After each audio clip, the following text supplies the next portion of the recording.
Au lieu de faire de l'agriculture, faites plutôt ceci dans l'agriculture. L'idée ici n'est pas de vous demander de ne pas faire de l'agriculture, hein, mais restez jusqu'au bout de la vidéo afin de pouvoir bénéficier des stratégies, afin de pouvoir comprendre pourquoi est-ce qu'il faudrait plutôt penser autrement, pourquoi est-ce qu'il faudrait aujourd'hui avoir plutôt une autre vision, une autre idéologie ou une autre approche de l'agriculture.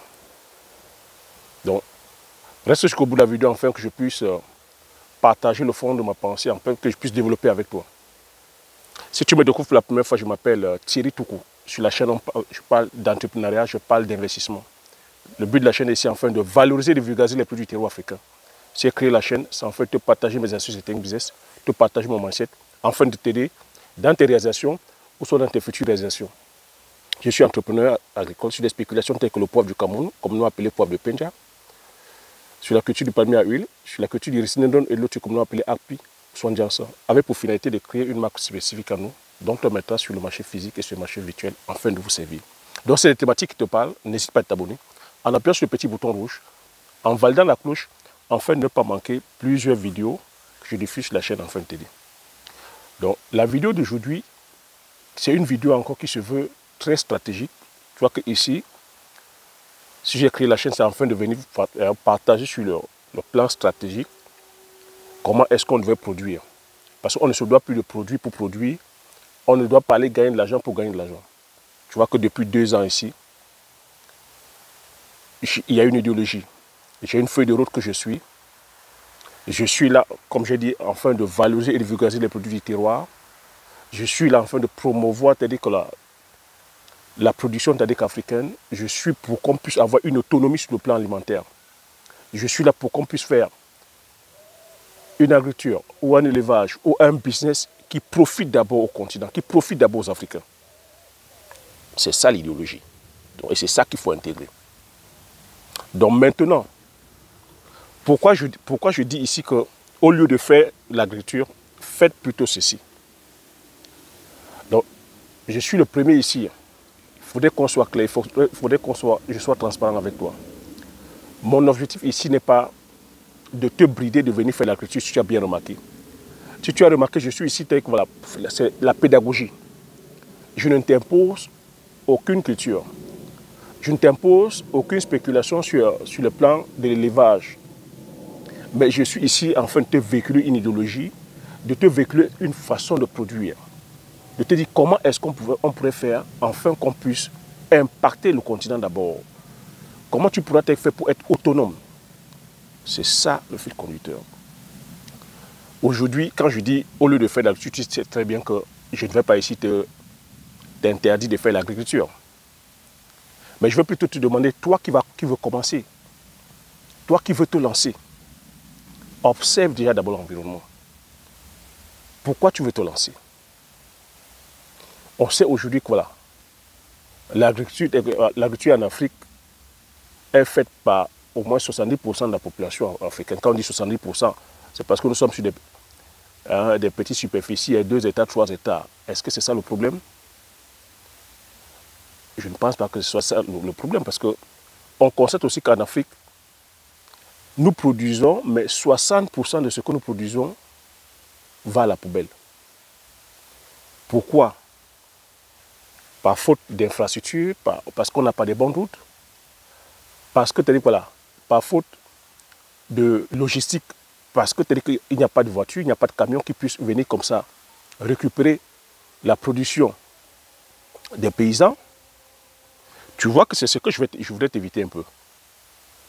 Ça fait que 60% des produits périssent. Parce qu'on produit aussi aujourd'hui par rapport à la météo. Beaucoup de personnes cultivent aujourd'hui par rapport à la météo. Donc on cultive tous au même moment et les vivres convergent tous sur les grands marchés au même moment.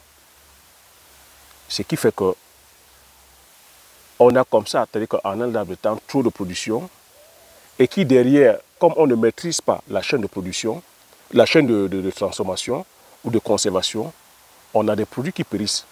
Et il faut aussi noter ici que tout ce qu'on produit comme culture, c'est des cultures périssables.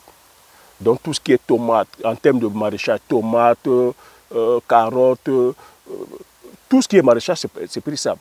Tout ce qui est culture vivrière aussi, c'est périssable. Donc, macabo, taro, igname, je veux dire patates, pommes de terre, c'est périssable tout ça. Donc derrière, si on ne maîtrise pas derrière la chaîne de froid ou la chaîne de conditionnement, vous voyez que c'est pour ça qu'aujourd'hui, l'Afrique laisse l'impression que nous ne produisons pas. Nous produisons, je vais dire ici qu'on peut encore produire, parce que, et encore, vous voyez qu'ici on produit sans mécanisation. Sans mécanisation, il y a 50%, 60% qui va à la poubelle. Donc pourquoi est-ce que je te demande de venir faire l'agriculture aujourd'hui autrement? Je te demande de venir faire l'agriculture aujourd'hui autrement en te demandant de te positionner aujourd'hui, pas en tant que producteur. Pas en tant que producteur. Maintenant, si tu as l'âme, parce qu'il faut comprendre aussi que l'agriculture aujourd'hui, c'est une science. Il faut se former. Il faut lire, il faut énormément lire. Il faut se renseigner sur tout ce que je viens de te dire là. Il y a de la stratégie, il y a la géostratégie. Il faut connaître la science. Il faut faire quoi avec l'environnement. Il faut aimer aussi les conditions, parce qu'il faut se dire aussi c'est pénible. Non seulement quand c'est manuel, c'est pénible, même quand c'est mécanisé, c'est pénible. Parce que même quand c'est mécanisé, c'est toi qui seras sur ton tracteur en train de labourer. Donc une fois que tu as fait tout ça, tu comprends que derrière maintenant, c'est le point faible des agriculteurs, ou le point faible de l'agriculture en Afrique que je voudrais te donner. Il faudrait qu'on travaille maintenant sur ce point faible. Le point faible aujourd'hui, c'est la transformation. Tu vois que chez nous en Afrique, l'agriculteur qui se bat tant bien que mal de pouvoir aller faire 3 hectares, 5 hectares de culture vivrière, ce n'est pas subventionné. Et il n'y a pas, on ne les accorde pas de crédit. La plupart des producteurs sont des personnes âgées. Donc il va falloir aussi épurer, voilà, je vais dire, le domaine de l'agriculture. Il faudrait que beaucoup de jeunes s'intéressent. Lorsque les jeunes vont s'intéresser, vont apporter aussi un autre état d'esprit. Vous voyez que nos anciens que nous avons cultivent depuis la nuit des temps de la même manière, n'ont pas une vision sur le plan marketing. Puisqu'on ne les accompagne pas, ils ne sont pas assistés. Lorsqu'ils produisent, je t'ai expliqué, le défaut c'est qu'ils n'arrivent pas à acheminer leur production vers les grands marchés. La plupart des produits périssent au champ. Donc maintenant, là c'est le point faible. Comment toi tu vas te positionner? Je te demande de venir te positionner aujourd'hui sur la phase de transformation. Il faut comprendre qu'aujourd'hui, il faudrait plutôt qu'on développe les chaînes de valeur. L'agriculture est tellement vaste. Tu as le domaine, c'est-à-dire que de production, qui est le domaine primaire. Tu as le domaine de transformation, qui est le domaine, je veux dire, secondaire. Tu as le domaine tertiaire, qui est la distribution. Donc aujourd'hui, on se doit aujourd'hui de développer plutôt les chaînes de valeur. Donc je vais te demander aujourd'hui de venir te positionner en tant que transformateur des produits. Ça peut être aujourd'hui sur les cultures vivrières. Imagine la production de tomates. On produit des tomates, des quantités de tomates qui vont généralement à la poubelle. On a eu au début de la crise sanitaire au Cameroun, les producteurs de tomates se sont retrouvés comme ça avec des pertes colossales parce que on avait fait des fermetures de frontières. Comme ils avaient dit que pour acheteurs, les Nigérians, comme les Nigériens ne pouvaient pas rentrer, la production de tomates, le secteur de la tomate s'est retrouvé en berne. On parle des personnes comme ça qui ont investi 10 millions, 5 millions, 30 millions. Les tomates pourrissaient au champ parce qu'il n'y avait pas un circuit de transformation, parce qu'ils ne sont pas organisés. Donc tu imagines, toi de la diaspora, toi qui as un peu de moyens, au lieu d'aller aussi chercher, vouloir faire 2 hectares de tomates, positionne-toi en tant que transformateur de tomates. Tu vois, et lorsque tu passes à la transformation, c'est là où il y a encore beaucoup plus de plus-value. On produit, on gagne, mais lorsqu'on passe à la transformation, on gagne encore plus. Tu vois que tu peux transformer tes tomates. Tu peux transformer les fruits et légumes. Et ici, on peut parler des baquettes. Ici, je parle des tomates, je parle des cultures maraîchères. On peut parler aussi des cultures vivrières. Par exemple, le manioc. Nous sommes en plein dedans. Depuis 2 ans, je vous parle du manioc. Je parle de la transformation de manioc. Dieu merci aussi, les choses sont en train de bouger.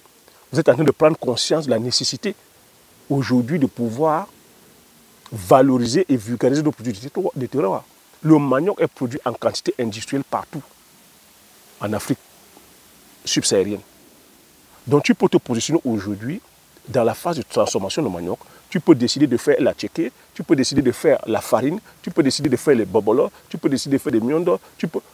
Aujourd'hui, avec le manioc, je veux dire, il y a énormément de produits dérivés comme ça qu'on peut faire. Pareil avec l'igname, pareil avec la patate, pareil avec les pommes de terre, pareil avec le plantain. Aujourd'hui, avec le plantain, et ce que je suis en train de numérer, ça ne demande pas que vous commencez avec une grosse industrie. Avec le manioc, le plantain, la patate, allez, parlons-en du plantain. Le plantain, tu peux commencer tes chips, par exemple le plantain. Tu peux être aujourd'hui mère au foyer. Je veux dire, à la recherche d'emploi. Tu peux être aujourd'hui étudiant ou étudiante. Tu peux aujourd'hui être que tu n'as pas de moyens. Et tu peux être même que tu as des moyens. Tu peux commencer aussi modestement avec tout ce que je viens de citer, avec les boutures telles que le plantain. Tu commences à faire tes chips de plantain. Les chips de plantain ne demandent pas que tu aies une industrie. Tu peux commencer déjà modestement à faire tes chips de plantain. Tu commences à packager, tu vends. Tu es lycéen, tu es collégien, tu es aujourd'hui étudiant ou étudiante. Tu peux déjà commencer à vendre, ne serait-ce que dans ton collège, dans ton lycée, dans ton université, à l'amphi, tu vends. Et au fur et à mesure, tu grandis. Parce que l'idée ici, ce n'est pas la mise de départ qui compte. Ce n'est pas, je veux dire, ce n'est pas, je veux dire, la façon dont tu commences qui importe. C'est la vision que tu as. Tu peux commencer doucement à la maison à faire tes frites de bananes plantain, de patates, de macabo, de pommes de terre, de manioc, mais avec une vision sur le long terme de posséder une industrie. Je fais un clin d'œil aujourd'hui à Claudel Noumbessi, de Startup Academy, qui s'est lancé dans la production de chips de plantain. Je suis curieux de savoir, est-ce qu'il a une plantation de bananes plantain? Non, mais il a vu une problématique, il a vu qu'on produisait, mais que beaucoup, je veux dire, de production périssait, c'est-à-dire que voilà, sur les marchés ou au champ, il a pris cette initiative d'aller faire les chips de plantain. Toi aussi, à ton petit niveau, tu peux aller faire des chips de plantain. Tu peux choisir les moments, les fins de marché. Tu vas au marché, les 1 doigt. Parce que quand c'est 1 doigt, ils ne se séparent de ça. Quand tu vas vers les fins de marché, ils ne veulent pas ramener leur production à la maison parce qu'ils savent que ça va périr. Toi, tu arrives, tu achètes les fins de marché, tu vas faire tes chips. Avec la vision, en disant que dans 5 ans, dans 10 ans, tu pourras aussi avoir tes plantations de bananes plantain et cette fois-ci aussi produire de façon industrielle. Ou en disant que tu pourras comme ça le mettre en association et tu achètes toutes les productions et tu passes la phase industrielle. Ceci aussi est vrai pour les cultures pérennes. On a les agrumes. Tu peux aujourd'hui te positionner à plutôt faire les jus. Les jus de fruits. Jus d'orange, jus d'ananas, jus de papaye. Voilà. Je vous ai aussi raconté une histoire. Un monsieur Anthony, un Anglais, qui a quitté l'Angleterre. Il est allé au Ghana. Il ne connaissait pas du tout le Ghana. Mais il avait déjà sa vision. Il est allé dire qu'il va faire de l'ananas en baquette. De l'ananas pelé, découpé et en machine dans les baquettes.